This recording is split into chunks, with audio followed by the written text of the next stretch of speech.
Wow! Maling-mali ito. Clinic ito. Hindi dapat ganito. Yun ang kwarto.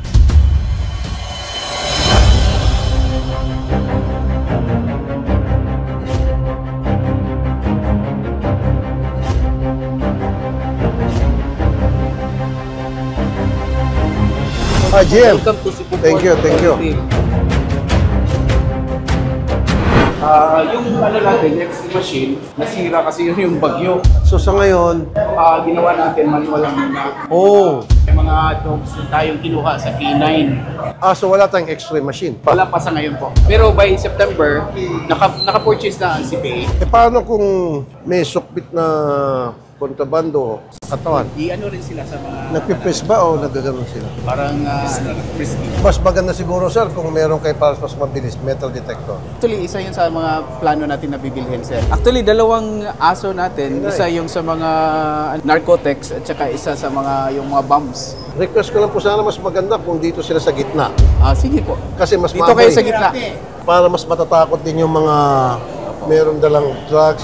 Ito yung waiting area. Maganda naman, malamig. Alam mo, sir, last dito umikot, sir. Sayang. Kasi may aircon naman siya. To augment lang yan sa kung grabe ng pasahero. Kasi last December, umabot ng 12,000 dito.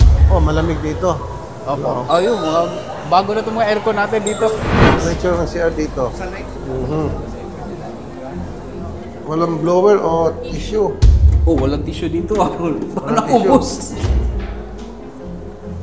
Wala rin pong toilet paper. Kasi po, bidet. pagkatapos bidet, gaganon-ganon niya. Di, siyempre, Sige, we'll take note, sir. maghuhugas siya rito. Pag naghugas siya, hindi naman niya po pwedeng ganon-ganon. Blower, maglagay ka dito mismo. Sige, sir. Nakalagay PWD. Now, kung PWD naka-wheelchair, mahirapan dito. Dapat merong hawakan dito. Karamihan sa mga PWD, mahirap maglakad, medyo nahirapan sila sa balance. They have to have support. So next time, gusto ko makita magkaroon ng support. Kung diniklara niyo itong PWD, make sure na accessible sa PWD. Okay? Yung sa LGBT na LGBT. na CR. Pwede rin po, kung meron pa kayong bakante, prayer room. Prayer room. Meron, sir. May CR din dito. Tingnan natin. Ganito, tama itong ginawa. Ganito. Yes. Maganda to. First time ako makita ng ganito. In fairness. Libre. Opo, sir. Wow! Okay good.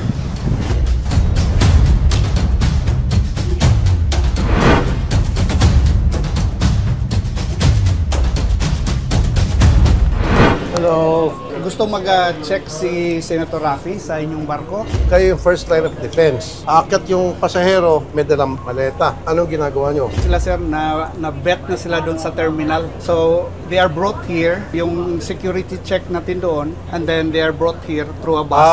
Okay. Through a bus. Good. Sa bawat kama, merong life vest. Yes, ano ba sir. itong life vest natin? Ito. Pwede natin matingnan yung life vest. Pwede mabuksan. Lulutang po ba ito? Home? Sa Solas, dumaan. Hindi ba imitation? Sige. Meron pa dito infant.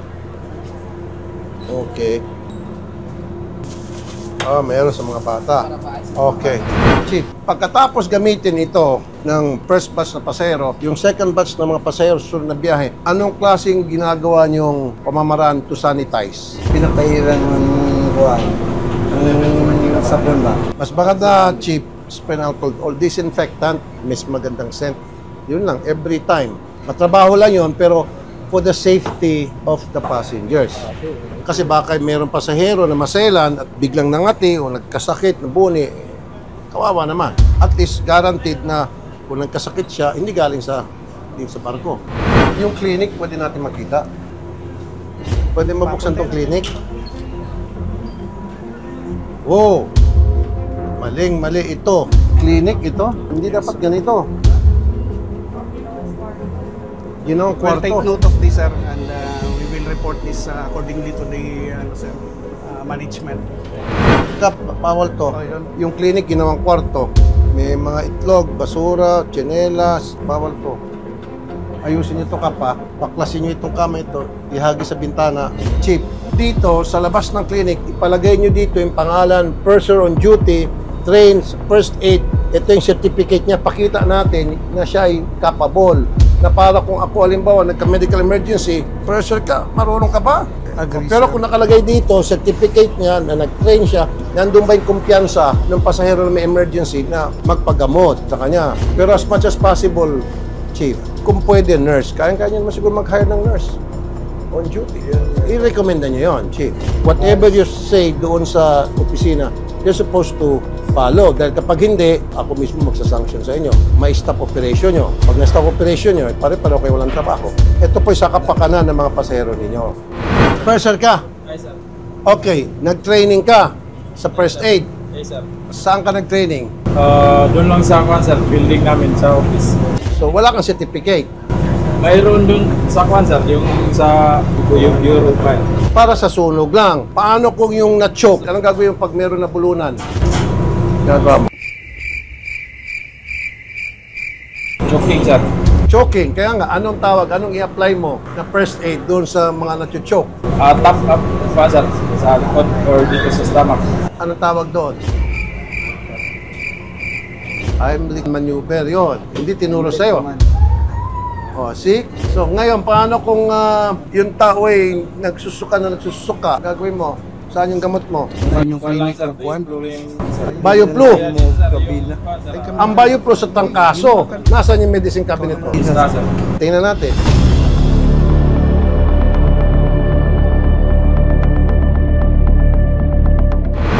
Ito yung medicine box. Biogesic, meron pang pasahilo. Alcohol, Band-Aid. Okay, sige, okay to. Iodine, sige. Good. Ganitong gawin natin, boss. Mas maganda, bawat floor, may ganito ka. Ang nangyari, kung emergency, tatakbo pa ka pa rito. Pag takbo mo rito, hanap ka pa. Pagkahanap mo, malala na yung pasahero mga emergency sa baba. So, bawat deck, meron ganito. Accessible. Hindi yung, ito mo, naglakad tayo ng halos 2 minuto. Punta rito, ay kumaalon pa. Tatamarin na ikaw, tapos tatawagan ka pa. Ikaw lang mag-isa. First, ang in case of emergency, takbuhan. Magpa-training kayo. Dito, gusto ko galing sa DOH, Bureau of Fire, yung mga basic ba. Tapos bigyan kayo ng certificate. Huwag yung ang nagbigyan sa inyo ng certificate, yung office nyo lang. Diba, may clinic doon. Ilagay nyo yung certificate mo. Ipagmalaki mo. Ilan bang price distinguish nyo rito? 35. Tingnan natin kung expired na o hindi. Eto. Kailan ang ano nito? Expiration. Bagong kuhan ito, sir. Bago pa ito. Bago. Labas natin. Okay, bago. Bago pa ito kasi Sige, galing good. namin ng- Sa inyo yun, kayo mga tripulante. Eh, paano sa mga pasahero? Updated din, Lahat sir. ito, sir. Kasi Good. Okay. Ngayon, ang tanong ko sa inyo, sir, yung mga pasahero na process doon, na inspection, mga pagahe nila, paano naman yung pag-process ng mga sasakyan? Chichikin din sa taga-Barco. Okay. Sige, tingnan natin.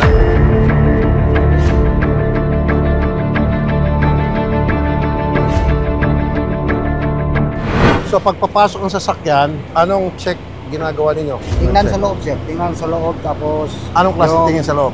Yung anong yung nakalagay yung karga, sir. Saka yung mga certificate nila sa bill of lading. Paano kung may mga dalang droga, may madalang baril? Ano na? Hindi namin yun madetect, sir. Ayun. So, hindi nyo ma-detect yun. Sorry na lang. May prior check na rin po Prior bago check. sila makapunta dito. Very controlled yung... Wala akong nakita eh.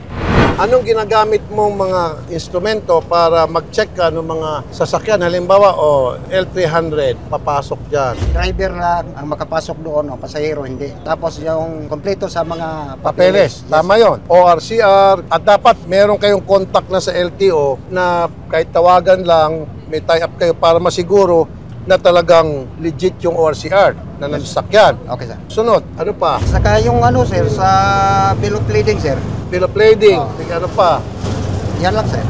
So paano kung ako ay terorista, naglagay ako ng napakaraming baril sa ilang ng upuan, naglagay pa ako ng isang sakong droga, lusot na. Sir, meron din po kaming random inspection sa mga rolling cargos natin, sir. It is being done at the entrance, yung pinasukan po natin doon, sir, kanina. Pero wala akong nakita na check po ng sasakyan.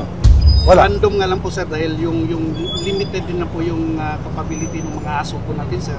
So, from time to time, pagkaano, sir, Ay, wag po random. Kasi paano kung natsambahan kayo?